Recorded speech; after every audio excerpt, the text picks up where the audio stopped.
is a secret word, the name of the true Masonic God, which none are allowed to say in public.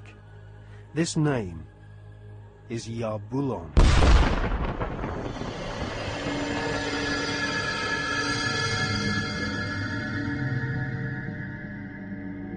The Masonic God is not the same God of the Bible, which the Masons call Adonai.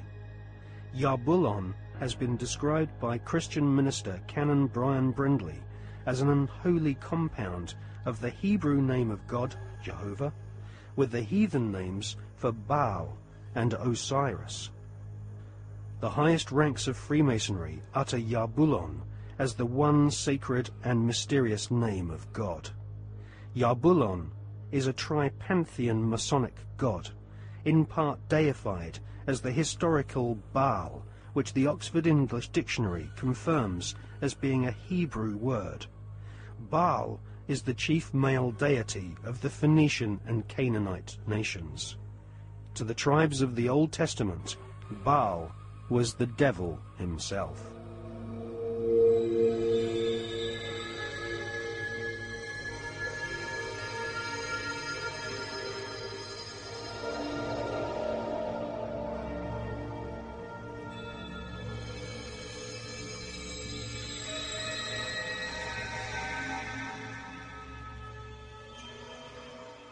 Albert Pike is America's most celebrated Freemason. Pike was Grand Commander Sovereign Pontiff of Scottish Rite Freemasonry in the southern and western United States from 1859 to 1891. Scottish Rite Freemasonry has its own headquarters at the 33rd degree in Edinburgh. The United Grand Lodge of England has tried to deny that the true god of Masonry is Ya-Bulon, or has anything to do with the devil. But Albert Pike describes Ya-Bulon as a symbol of the infinite and eternal Godhead, a mongrel word whose name has been for 2,000 years an appellation of the devil.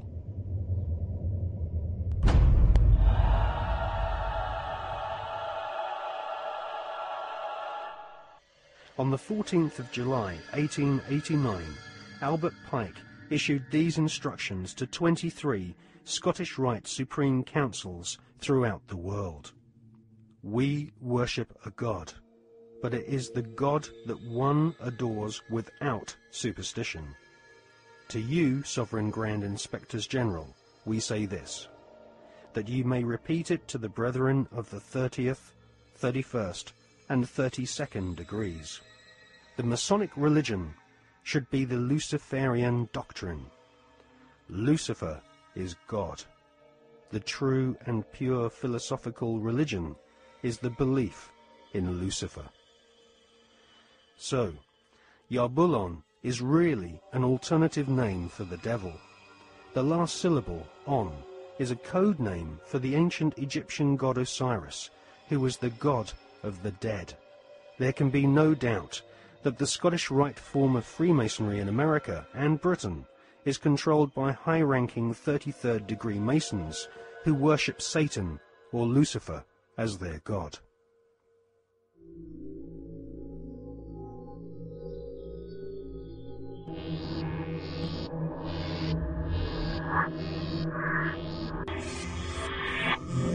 We're talking about occultic forces.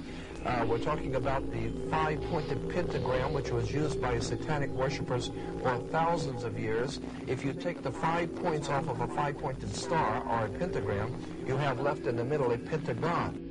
The pentagon is directed toward the North Star because, according to the ancient Babylonians, that's where you gathered power from the gods of the North in war. The British royal family's name is not Windsor. Their real family name is actually Saxe-Coburg-Gotha. In his book, The Forgotten Monarchy of Scotland, His Royal Highness Prince Michael of Albany publishes ancient heraldic documents which expose the true lineage of the British royals. Ancient heraldic documents suggest that the British royal family's lineage comes from ancient Hebrew or Jewish tribes of the Old Testament. During the reign of Queen Elizabeth I, she referred to England as Israel or Jerusalem.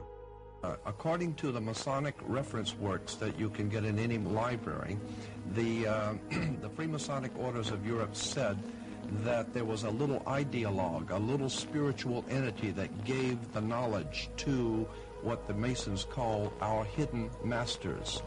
That's what Freemasonry refers to those who lead world Freemasonry. They don't know who they are. No Freemason knows who the actual leaders of the world organization are. They call them our hidden masters. Well, according to the reference works, there is a little spiritual entity that guides the world Freemasonry, and they call him Yoda. And in the reference works, you'll see this little creature with the pointed ears, and he's called Yota. Yota goes back to Judah, or Judah, which goes back into British Israel World Freemasonry, going back to the time of the founding of England, and that's why they're today called British. The British, it's a very big difference between being English and British. Brit is Hebrew for contract or a covenant, and Ish means man in Hebrew. Satanists do not take part in certain rituals with certain sounds in certain places and certain colors and certain, verbal statements. They don't do it because, oh, that'd be nice, let's say that, and then shall we have a bit of red, or what do you think? No. It's done because everything in this reality is vibration. Consciousness in this reality is vibration. Everything is a vibrational field. This is how astrology works.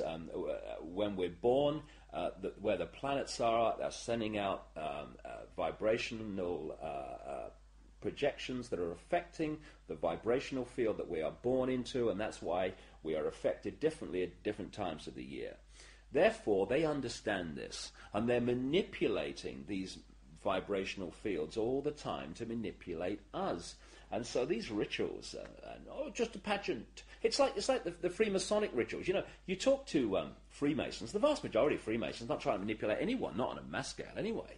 And they'll say, so what about these rituals? Like, I don't know. To do silly things, you always try to leg up and bare your bloody breast. I don't know, it's an ancient bloody tradition. I don't know what it's all about. Anyway, they do a nice dinner, so you only have to do it once. They don't realize that these initiation rituals are actually set up to affect the participants in a certain way that allows these other dimensional entities, which folklore have talked about for thousands of years all over the bloody planet, this theme of possession by demons. These are entities that exist just outside the frequency range of the five senses. Because, again, because of the suppression of basic knowledge of who we are and the nature of life, we become child's play to manipulate. For instance, people look through their eyes and they think they're seeing everything in the space they're looking at. No, they're seeing a fraction of it. They're seeing a tiny frequency range that the five senses can access. Just like if you tune to Radio 1, you get Radio 1. You don't get Radio 2, you get Radio 1. And this is why, if there was a cat in this room now, it might be reacting to what is to us here empty space. But it's not empty space to the cat because it has a greater visual frequency range.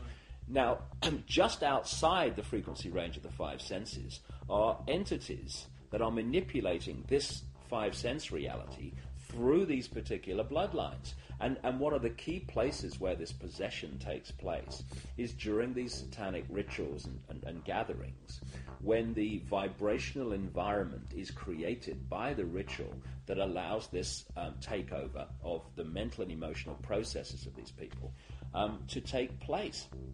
And this is why you'll meet so many people who've known famous politicians and staff when they started in politics or before they came into politics.